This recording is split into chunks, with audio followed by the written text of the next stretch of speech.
everybody. I'm sorry I've been away for such a long time. It's been about a year, I think. The reason being I just needed, again, for the second time, take a step back. I've been a bit upset about things that were going on at the time last year. We were actually after moving house. We'd seen one in Wales and been to see it. I absolutely loved it. But it put us in a bit of a dilemma. I mean, Andy just gets on with it, but garden wise I didn't know whether to plant things or not because I didn't want to be digging them up. I'd had my fingers crossed that we were going to get this house, and the process of just putting in the offers and that were taking such a long time. I don't know if things down there just happened slower, but the estate agent was taking between 5 and 7 days every time we put a bit like an offer in. She was taking 5 to 7 days to get back to us, you know, and without going into it too much, it didn't happen anyway. But I'd so set my heart on it, I was just really upset because I'd got my hopes up too high, and yeah, I just felt really disheartened about everything, really. Yeah, so I think I'm just going to leave it there for now. Anyway, other changes. Because of the potential house buy, even though it didn't happen, after that, because I'd realised what a huge process actually moving house would be, you know, to pack up all the stuff here. I wanted to take a lot of my good plants here, the ones that are more unusual and things like that, and the thought of having to sort the allotment out as well, because there were things there at the time, even though I have ended up leaving everything, I was thinking there's a lot of things there that I wanted to take with us as well, so I just didn't want the added stress. So yeah, so I thought it's best to give it up because then it's one less thing to be worried about. Other changes. The polytunnel's gone because that got literally bent in half in Storm Dave a few months ago. So this area here is all a bit of a mess because I've nowhere to store anything. But I have got a new greenhouse coming, which is a wooden one, and they said initially 6 to 8 weeks for it to come.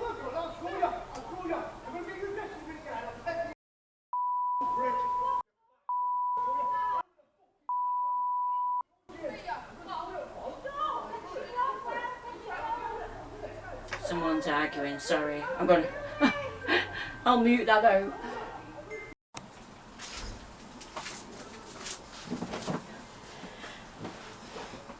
Anyway, they made me forget what I was saying now.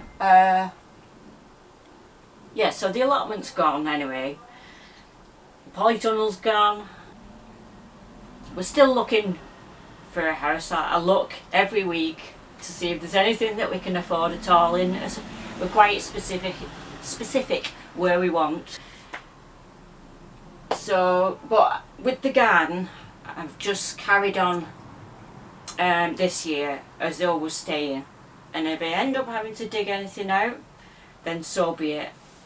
Today I'm just going to do a little tour of the garden and tell you my plans, I think. For the front garden I'll just do a voiceover because I'm really self-conscious, you know, because it's not quiet here. There's, you know, and I just feel it's best to do a voiceover anyway. Right, so what was I saying? Oh yeah, it's a bit of a mess here because everything in the polytunnel, like all the pots and things, I've had to store on some shelves here. The side, I've changed things around. I'll take you around now, and then actually no, I'll start with the front garden. Okay, the front garden's looking a bit parched and dry because of the heat wave. There's a little hydrangea here that needs moving somewhere else. It's never been very happy here, so I'll do that at some point. There's a peony and some Michaelmas daisies, I think they're called. A variegated euphorbia I'm not sure what the pink one's called. I think I just transplanted some of it from my mum's house. Northern X plant, I don't know what that is. Obviously a big hydrangea in the corner is very identifiable. I've put my sweet corn in the front garden as well. They're in groups of 3 because when I bought them from the shop, because my sweet corn that I'd sown myself got eaten and they'd grown too big to comfortably separate them, so I left them in groups of 3, but they're doing really well. This tickled pink rose is doing really well this year. I just keep deadheading it.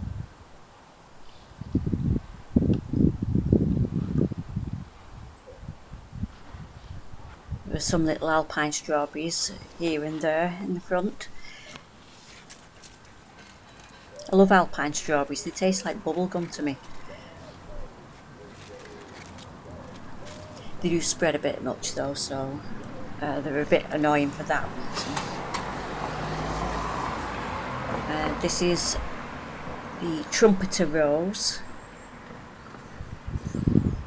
It's actually redder than it looks on camera there. I'm not sure what this one is, but it reminds me of raspberry ripple.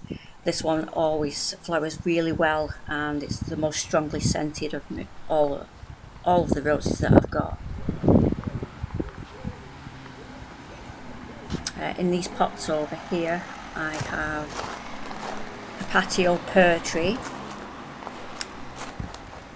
I've put pebbles in the top of the pots and to stop too much water evaporating. This is a Hillsman bottle brush, Little Miss Figgy,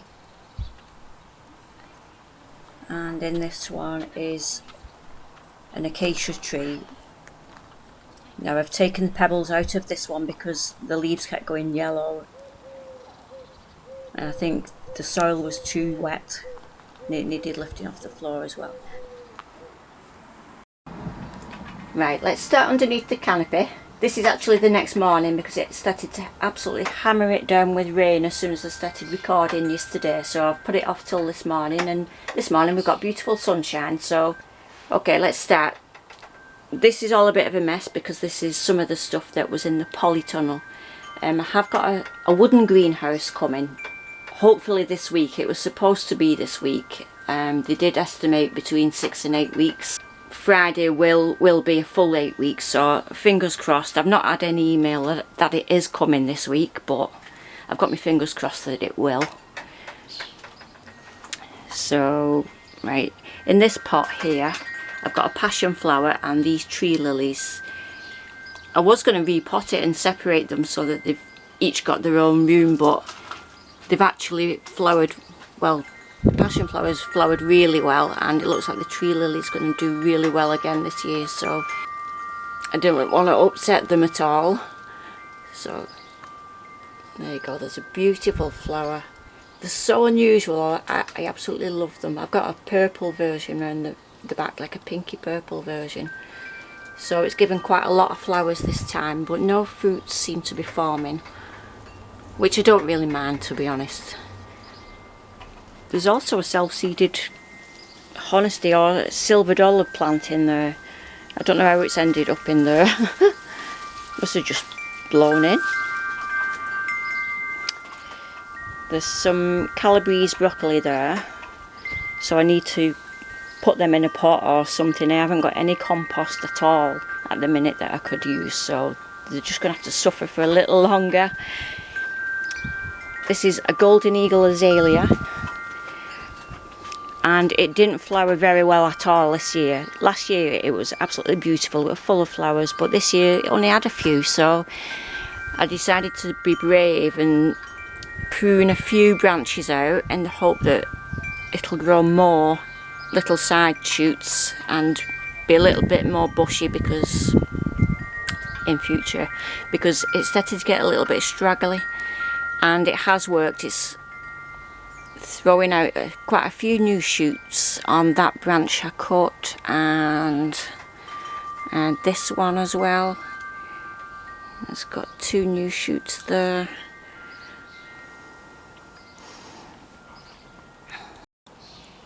I can't remember the name of this one, but this is the yellow one that's very heavily scented and it smells absolutely gorgeous. This is also getting a little bit leggy and straggly, so I might do the same as I've done with the Golden Eagle and just prune a few branches out, let them grow back, and then next year do some more, and eventually it should bush out that little bit more. In this messy corner here we have a pomegranate that germinated from a shop bought fruit. And in this bucket is a hebe which was removed from the front garden. It was actually a group of hebes that I'd put in a bucket for cuttings, and they all just got left in there and the trunks all welded together, so I ended up sawing it into bits. So there's going to be quite a few stumps of hebe, or dying looking hebes, because I only did that about a month ago, 2 months ago, and I don't think any of them are going to survive really. I'm hoping that they will from the little nodules that's on them, but there's not any new growth, because my plan was to maybe grow one back as a full-size plant, but to bonsai the others because they've got a thick trunk to start a bonsai with. But none of them are looking very good. But the hebe did have to come out because it was overhanging the grass and it was getting bigger and bigger, and the grass was getting small. The little lawn, the tiny little lawn, was getting smaller and smaller, so it was getting on my nerves, so I wanted to remove it. But it's been a good chance to put the sweet corn there, which is doing really well in the front. This is Japanese maple. I think the name is something like Ukigumo or something like that. It has lovely pink tinges to it. It's very variegated leaves, but because it's been in the sun last week in the heat wave, it started throwing out dark green leaves again, which they can do when they're in too much heat or too much sun. So I've put it in deep shade and hope that it stops doing that. I've not pulled any of the leaves off, and I've just left them on and see if they will turn very pale, which some of them seem to be now that it's in shade, so fingers crossed that'll recover and look as beautiful as it did when I first bought it. It was quite expensive, that. For me it was anyway. I don't usually spend so much on one plant, but yeah. Right, the strawberry tree, or the aphid tree as I like to call it. This year I did leave the aphids alone. I didn't do anything to them, and they did just disappear of their own accord, or should I say in the guts of ladybirds and things like that. They didn't last long on the tree. I'm gonna cut it back, I think. There are a few little fruits on, but not worthwhile to just leave it to its own accord. See, there's one, and it's been that size for 2 months now. It seems to be growing really, really slowly. There are a few more. There were up to 15, which isn't many for that size tree. So I'm going to thin it out, either lift the crown or thin it out so it's like cloud pruned or something. So that's my plan for that, because it's getting a little bit too big really as well. Here is a black currant that needs repotting. There's a jasmine that I bought last week, needs deciding where that's going. There are a couple of sunflowers in there, lilies, which are the nice pink, very scented ones there. On the table there's just a mixture of sunflowers and tomato plants, which self-seeded everywhere, because if you remember, if you've watched my channel since last year or whatever, my tomato plants were along there, and I let some of the tomatoes drop on the floor, so I had them sprouting in between all the flags and in the bed that used to be along there. See, there's more here, sprouting everywhere. I did pull up a lot of them, so I've got tons of tomatoes. The only tomatoes that I've sown purposely myself are these Costoluto ones here. Yeah, so this area is a work in progress, because I've made a bed there just with some house bricks. They're not cemented together or anything like that because I wasn't sure if I wanted it like that, but actually I think it looks alright. The greenhouse will be going over there. It's a 6x6 greenhouse and it's got double doors which will be on this side. Oh, that wooden bed there, I need to screw it together proper. Andy brought it home from work and it was a square before, and I wanted it in the greenhouse and I thought it'll take too much room like that, so I wanted it an L shape, so I just cut there and I cut there and inverted the corner so that it's an L. Right, in the bed. Everything here is maybe temporarily in here because I mainly want it full of nice smelling flowers and herbs and things like that. My plan for the front garden is to get those metal planters that you can get. Andy said I can get a few of them and I'll put the veg that I grow into those and maybe my fruit trees into big pots as well, because they should do really well. It's all bright and sunny on the front, so they'll do better on the front, I think, because this border can be quite shady along here. This rose keeps getting moved about the back garden. It's got like a deep red flower on it. It may end up in this bed, I'm not sure. I've got a red and a green gooseberry, Japanese quince there. This is a black mulberry tree which grows really big. I think it gets to about 33 feet, so that'll be staying in a pot definitely. There's French beans, French climbing beans in here, just the green podded ones.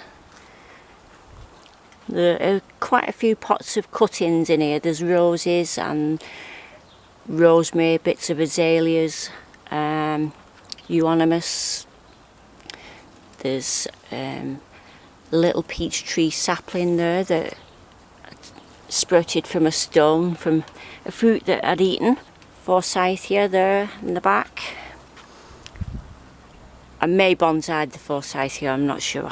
This is a cola plant and it really does smell like Coca-Cola. But only sometimes I get up close to it and think, oh, that smells horrible. But sometimes when I'm just passing it, I get a really strong smell of Coca-Cola. This is samphire, the marsh type.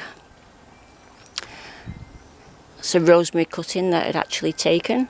These are tamarisk cuttings and they both have rooted. I just rooted them in water and I've planted them now. One of them's going to be a bonsai, the other I may grow bigger in a pot, but they may end up both being bonsai.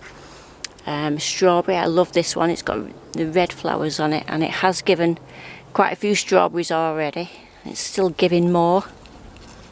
What else have we got? This is an apple tree.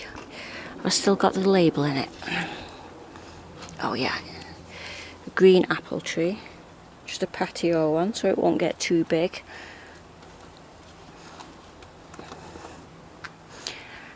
Lavender rosea, which has paler flowers than the deep purple lavender that I've got over there.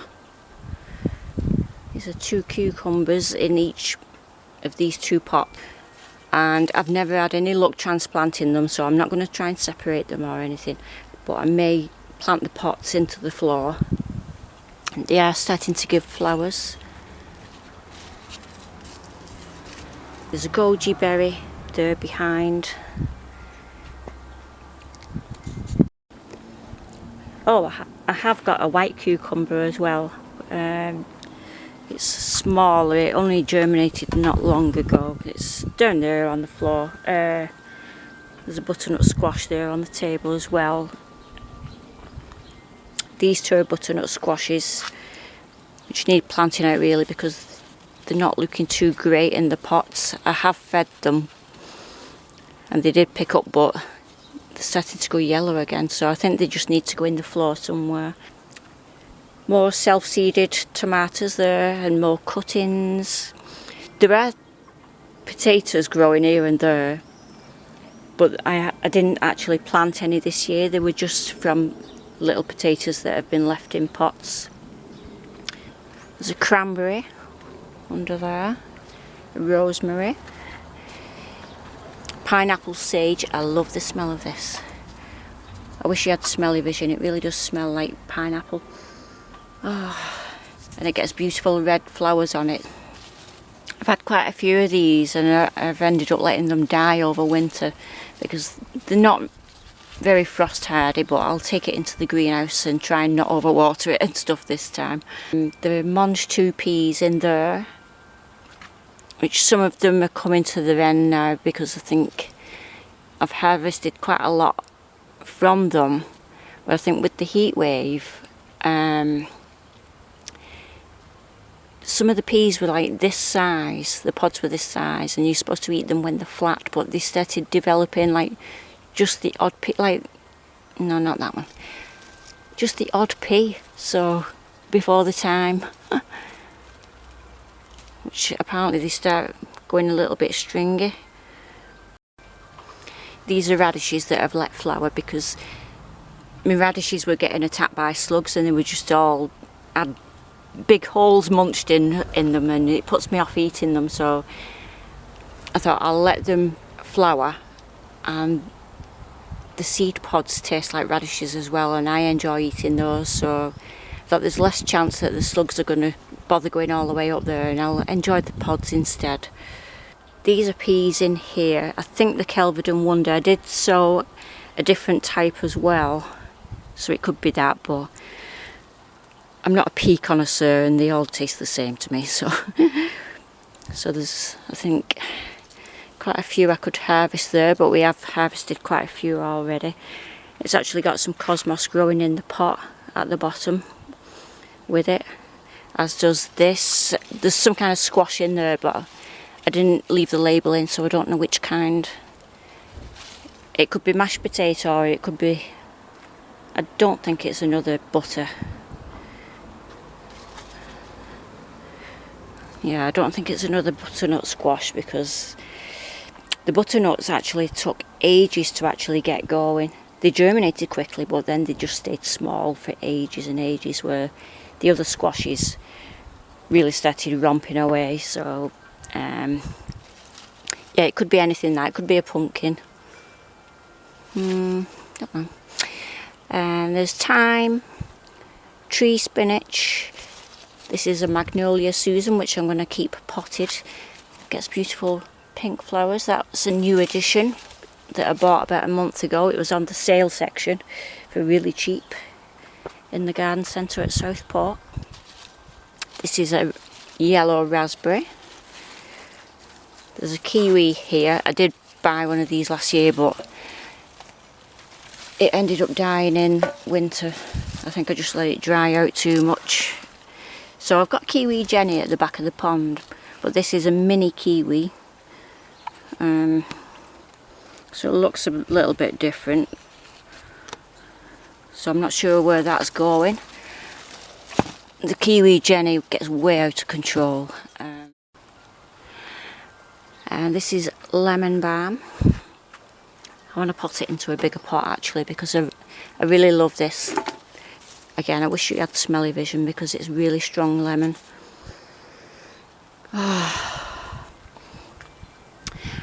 There's Clematis Early Sensation there, which flowered really, really well this year. But it's still decorative with its fluffy flower heads on. So that I want put it in a permanent position, but I'm not sure where. Californian lilac, which is planted in the floor, and I'm hoping that that'll cover the fence a little bit. And there's a baby burr pumpkin in there with some zinnias. There are more French beans, but the yellow podded variety. I know the dwarf, but are they supposed to be this dwarf? I mean, they're getting the flowers on already. Yeah, just leave them to it. There's a strawberry in there and some zinnias, but they need repotting really because I mixed some of that those water retention crystals in, but too many, or let them spill in or something like that, and it's literally like a jelly. Look at that. So yeah, I'm trying to get that runner to root so that I've got another one there. This is the area that the greenhouse is going. I'm having to work around that manhole cover, even though we've been here for nearly 30 years and nobody's ever been in that. It's sod's law, isn't it, that as soon as the greenhouse is there, they'll want to get in. So yeah, I think it's actually illegal to cover them as well, isn't it? I'm not sure, but it's best to keep it uncovered. I'll put something over it, but that can be taken off so that if needed, people can get in. This is the first little temporary bed that I've done because I was keen to get some veg growing. I have had the odd pang or two of regret at giving the allotment up, but the ease of watering things here, I mean, when it was that heat wave last week, I was thinking, I am so glad I don't have to pedal up there, only to find that things have sizzled anyway because I've not made it in time, and that I'd wasted all that time growing those things, nurturing them for weeks and weeks. I still think it was the best decision. Yeah, so, and as well, I've been able to keep on top of my actual garden here at home, weeding wise, because the bindweed has been absolutely terrible this year. It's literally popping up everywhere.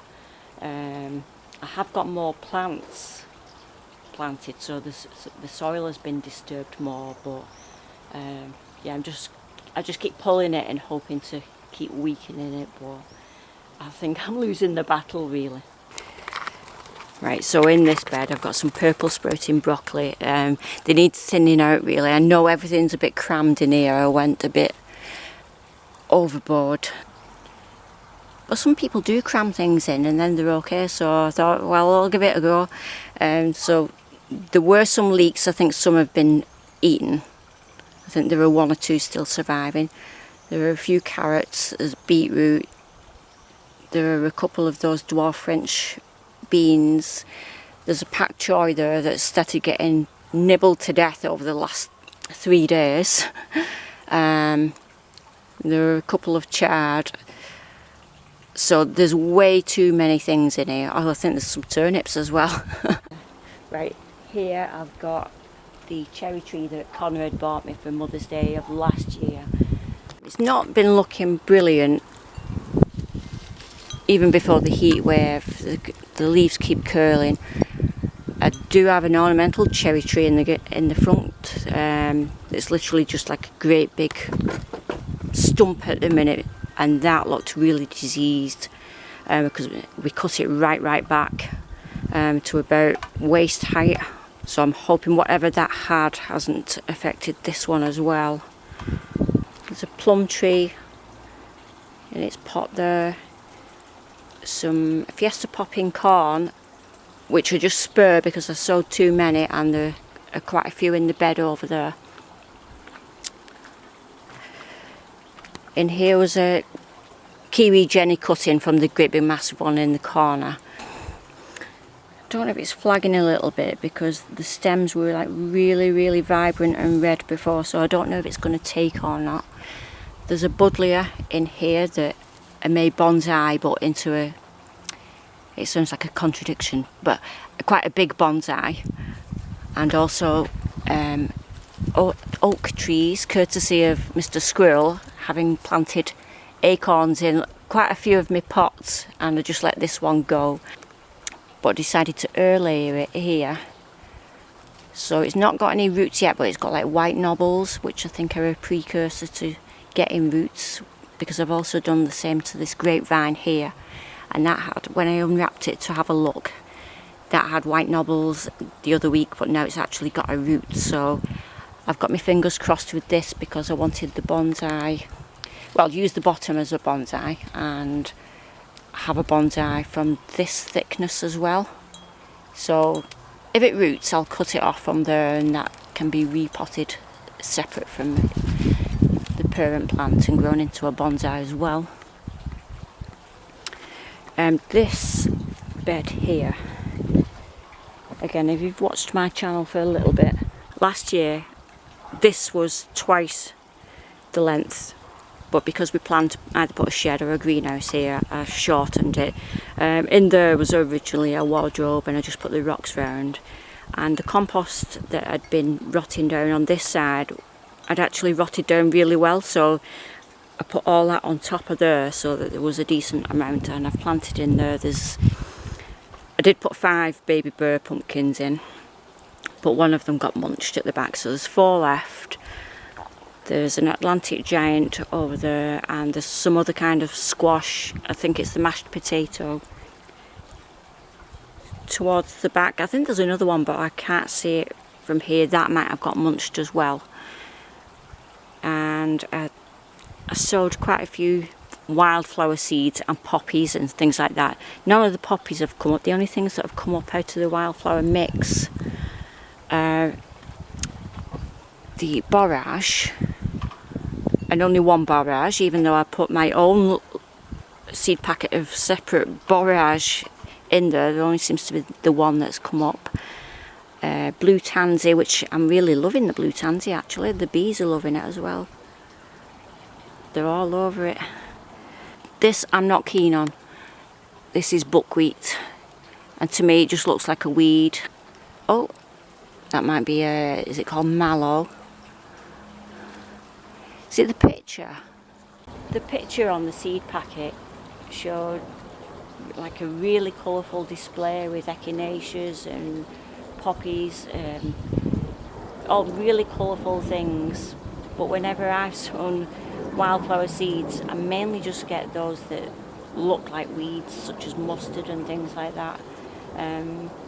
So if anybody's ever bought a really good wild seed packet, I know they're good for the bees, but I don't want them self-seeding all over my garden, things that look like weeds. That's my problem with it. That's why I planted them in here, because I can just keep on top of it and just snip all the seed heads off. This is an azalea, and this azalea was in a black plastic bin bag for about 1.5 years. I'd removed it from the front garden. It's at least 1.5 years ago, and it did nothing at all. It was just a stump, and I thought, oh, it's dead, but I thought its roots look okay though. So I just plonked it on the top here, and it has actually started regrowing, so I'm really chuffed about that, because that has a beautiful big pink flower, like a cerise flower.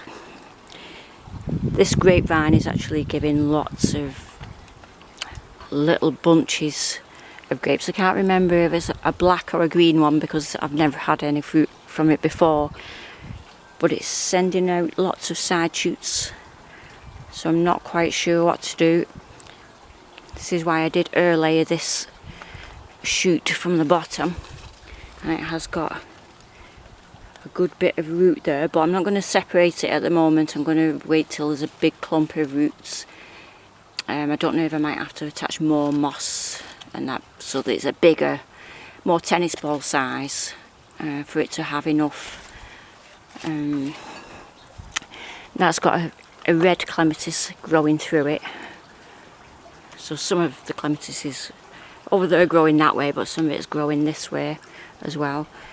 I think there's actually an agapanthus right underneath there, but I can't dig it out because it's kind of under the rocks, and I don't think it's going to flower being in such a position. But I've got more at the other side of the pond.